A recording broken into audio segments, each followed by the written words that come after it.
குழந்தைங்களுக்கு லீவுனாலே வந்து டிஃப்ரெண்ட்டா ஏதாவது வந்து செஞ்சு குடுக்கணும். சூடா வீட்ல இருக்கிறப்ப தான் அந்த மாரி சாப்பிட முடியும்.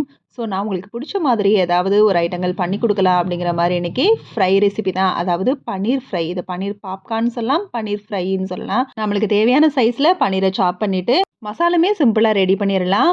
மைதா மாவு தேவைப்பட்டா யூஸ் பண்ணிக்கலாம், இல்லன்னா விட்டுறலாம். மைதா மாவு, இஞ்சி பூண்டு பேஸ்ட்டு, மிளகாய் தூள், சிக்கன் 60 பொடி போட்டு கொஞ்சமா தண்ணி சேர்த்து நல்லா கலந்து வச்சுட்டு, அதில நம்ம பன்னீர போட்டு மசாலோட நல்லா பெரட்டி வச்சிரலாம். ஒரு 20 நிமிஷம் ஆகட்டும். அதுக்கப்புறம் எண்ணெயில அப்படியே போட்டு பொரிச்சு எடுக்கலாம். அப்படி இல்லன்னா, இந்த மாதிரி கார்ன்ஃப்ளவர வந்து ஒரு கிண்ணத்துல வந்து தண்ணிய கரைச்சு வச்சு ரெடி பண்ணி வச்சுக்கலாம். இப்போ ஒரு மிக்ஸர் ஜார்ல நல்லா காஞ்ச மிக்ஸர் ஜார்ல வந்து 2 ரஸ்க்க உடைச்சு போட்டு நல்லா வந்து பொடிச்சு வச்சுக்கிறேன். நல்லா பவுடரா ஆக்கியாச்சு. இப்ப நம்ம ரெடி பண்ணி வச்சிருக்க பன்னீர வந்து அப்படியும் போட்டு பொரிச்சு எடுக்கலாம். அப்படி இல்லன்னா கரைச்சு வச்சிருக்க கார்ன்ஃப்ளவர்ல பன்னீர வந்து டிக் பண்ணி எடுத்து ரஸ்க் தூள்ல பெரட்டி எடுத்தும் போட்டு எடுக்கலாம். 2மே டேஸ்ட் நல்லாருக்கும். பன்னீர் பிடிக்கும்னா ட்ரை பண்ணி பாருங்க.